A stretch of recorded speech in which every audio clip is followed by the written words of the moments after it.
My name is Hazel, and I live in Austin, Texas. For as long as I can remember, my life has been a delicate balance of trying to meet the expectations of a family that didn't seem to care much for me.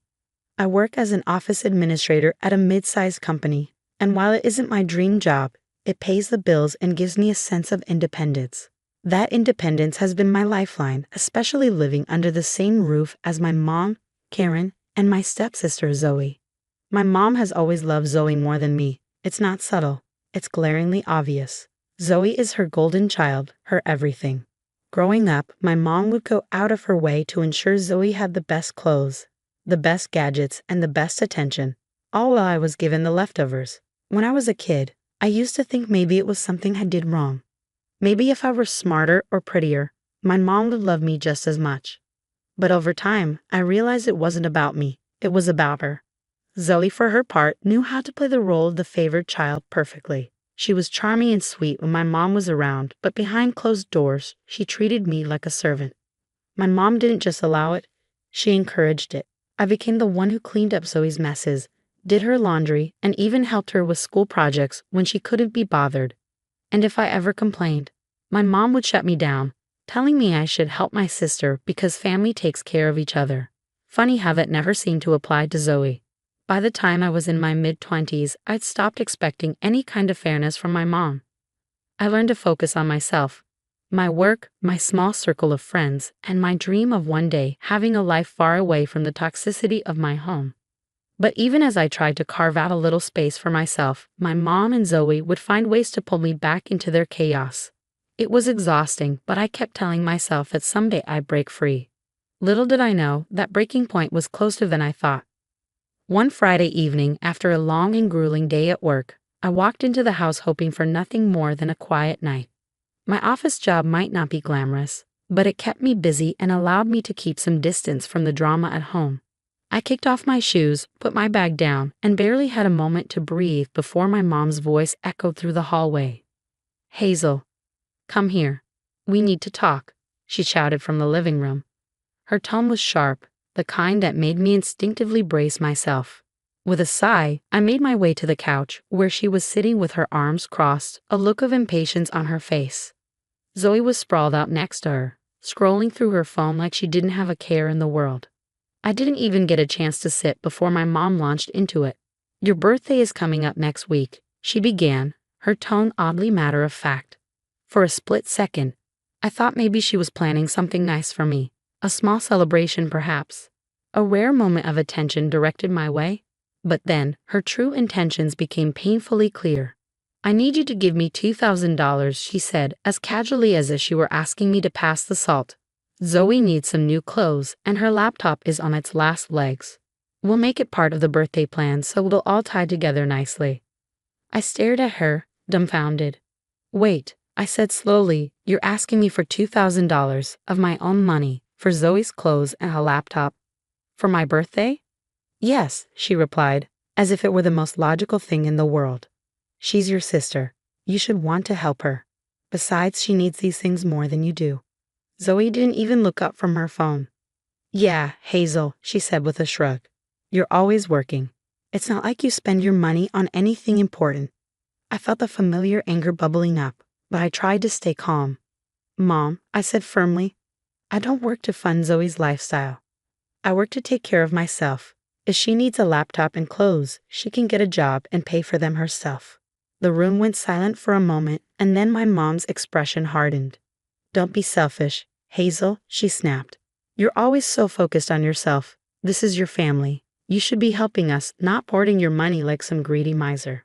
"Selfish," I echoed, my voice rising. "You're seriously calling me selfish because I won't spend $2,000 on Zoe on my birthday? Do you even hear yourself?" Her response was swift and brutal. She stood up and slapped me across the face. The sound of it echoed in the room, and for a moment, everything felt surreal. My cheeks stung, but the pain was nothing compared to the wave of humiliation and betrayal that crashed over me. "You have 20 hours to pack your things and get out of this house," she said coldly. "If you can't contribute to this family, then you don't belong here." I stared at her stunned. Zoe finally looked up, but only to smirk, clearly enjoying the show. My mom didn't even seem angry, just resolute, as if she'd made a perfectly reasonable decision. I took a deep breath, willing myself not to cry. "Fine," I said quietly. "If that's how you feel, I'll leave." I turned and walked away, my hands trembling as I made my way to my room. I started packing, my mind racing. Part of me wanted to scream, to fight back, to make her see how unfair and cruel she was being. But another part of me knew this was my chance to finally break free from the toxic grip my mom and Zoe had on me. That night, as I stuffed my belongings into suitcases and bags, I felt a strange mix of fear and relief. I didn't know where I was going or what I was going to do, but I knew one thing for sure. I was done being their scapegoat. A year passed since that night. I packed my things and walked out of my mom's house for good. It wasn't easy at first. I spent the first few weeks sleeping on a friend's couch, trying to figure out how to rebuild my life. I used what little savings I had to find a tiny studio apartment on the outskirts of Austin. It wasn't much, just a single room with a kitchenette and a bathroom. But it was mine. For the first time, I had a space where I could breathe, where I didn't feel like I was constantly under someone else's thumb. At first, the silence was jarring. I wasn't used to coming home to a place where no one was yelling at me or demanding something. But as the days turned into weeks, I started to embrace it. I poured myself into my work, taking on extra projects and saving every penny I could. Slowly, I started to rebuild not just my finances, but my sense of self. I also began to form connections with people who genuinely cared about me. My coworker, Lisa, invited me to join a book club she hosted, and it became my weekly escape. Through the club, I met people who were kind, supportive, and understanding. They became the family I had always wished for, filling a void I hadn't realized was so deep. Despite all the progress I made, there was still a part of me that carried the scars of my past. I avoided calls from my mom and Zoe, not wanting to reopen old wounds. At first, they called often, my mom leaving voicemails alternating between guilt trips and insults, and Zoe occasionally texting me as if nothing had happened. But when I didn't respond, the calls eventually stopped. That is, until one evening when my phone rang unexpectedly. I was in the middle of cooking dinner when I saw my mom's name flashing on the screen. For a moment, I considered ignoring it, but something told me to pick up. "Hazel," she said as soon as I answered. Her voice was shaky, almost frantic. I need your help." I froze. It had been over a year since I'd heard her voice, and I didn't know how to feel. "What's going on?" I asked cautiously. "It's Zoe," she said, and her voice cracked. She left. She's gone, Hazel." She packed up and moved out without saying a word. "She took everything, my savings, the car, even the jewelry your dad left me. I don't know what to do." I felt a pang of something, sympathy, maybe? But it was quickly overshadowed by a sense of justice. This was the same woman who had kicked me out of her house, who had slapped me and called me selfish because I refused to give her money for Zoe. And now she was asking for my help. "I'm sorry to hear that," I said, my tone measured. "But what do you want me to do about it?" "I need you to come home," she said, her voice breaking. "I can't do this on my own. I'm all alone, Hazel. I don't have anyone else." I laughed bitterly. "You mean you don't have Zoe? The daughter you prioritize over everything else? The one you spent all your money on while treating me like I didn't matter. She's the one you should be calling, not me." "Hazel, please," she begged. "I know I made mistakes, but I need you now. I miss you. I love you." Her words felt like a punch to the gut. All those years of yearning for her love and approval. And now she was offering it to me, when she had no one else. It wasn't love. It was desperation. "I don't think you understand," I said, my voice steady. "I'm not your safety net. You made it clear where I stood in your life when you kicked me out. You chose Zoe, and now you're facing the consequences of that choice." "But Hazel," she said, her voice rising in panic, "I have nothing. I'm losing the house. I can't pay the bills. Please, I'll do anything. Just come back." I took a deep breath, fighting back the surge of emotions threatening to overwhelm me. "No, Mom," I said firmly, "I'm not coming back. I spent my whole life trying to earn your love, trying to prove I was worth something to you, and all I ever got in return was neglect and abuse. I won't put myself through that again." There was a long pause on the other end of the line.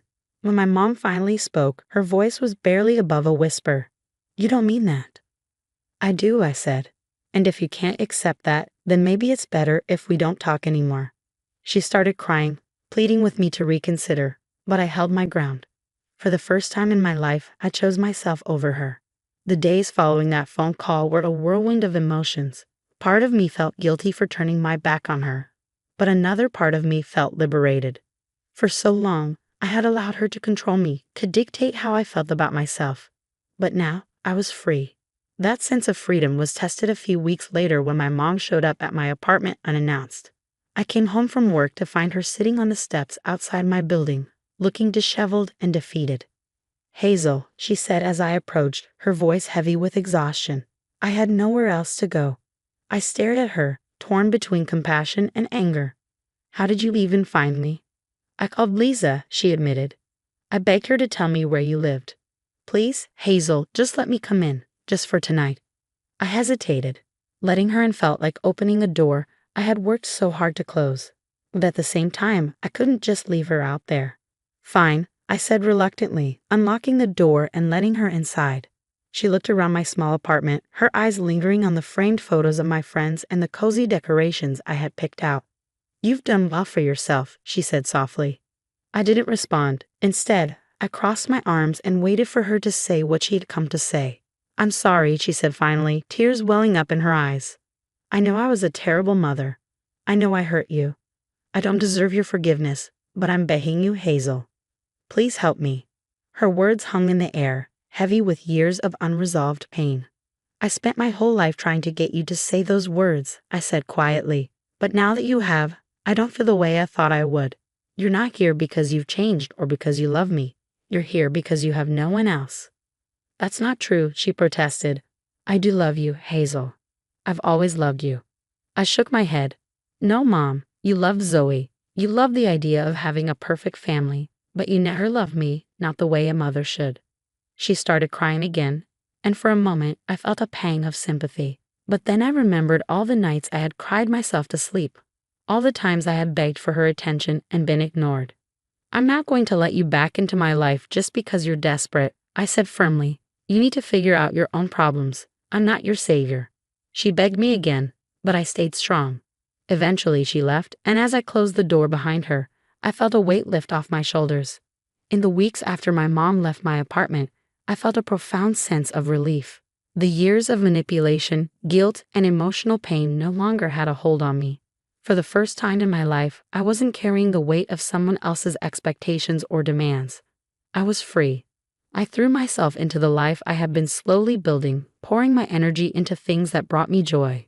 My job became more than just a means of survival. I found ways to make it fulfilling. I started taking classes to improve my skills, dreaming of a promotion or maybe even starting my own business someday. For the first time, I felt like I had a future to look forward to, a future that I was in control of. My small but cozy apartment became a sanctuary. I filled it with things that made me happy: books, plants, soft blankets, and art that spoke to me. I hosted movie nights with friends from the book club, turning my little living room into a place of laughter and warmth. Lisa, my coworker turned best friend, became my biggest cheerleader.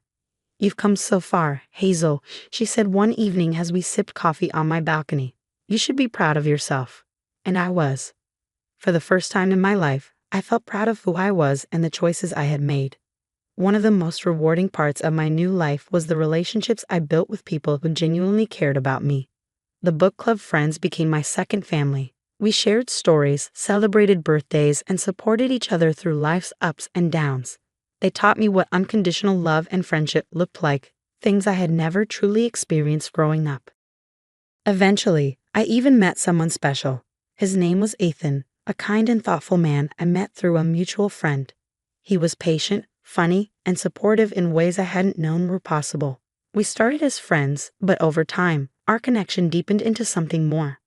Ethan respected my boundaries and encouraged my growth, never trying to take away the independence I had worked so hard to achieve. One evening, as we walked along the trail by Lady Bird Lake, he stopped and turned to me. "You've been through so much, Hazel," he said, his eyes full of admiration. "But you're one of the strongest people I've ever met.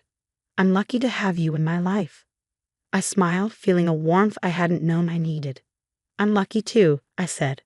The pain of my past didn't disappear overnight, but it stopped defining me. Every step I took toward happiness and self-love, was a step further away from the hurt I had endured. As for my mom, I eventually blocked her number. I knew she would never change, and I wasn't willing to let her drag me back into the chaos I had worked so hard to escape. It wasn't an easy decision, but it was the right one. Some wounds don't heal with time, they heal with distance. On my 30th birthday, I threw a party for myself for the first time ever. My apartment was filled with people I cared about, people who cared about me in return. There was laughter, music, and a cake that Lisa had baked, complete with candles for me to blow out. As I looked around the room, surrounded by love and joy, I realized I had finally found the life I deserved. I had built it with my own 2 hands, brick by brick, and no one could take it away from me. When the candles were lit, everyone started chanting, "Make a wish." I closed my eyes and took a deep breath. But I didn't need to make a wish. Everything I had ever wished for was already right there with me.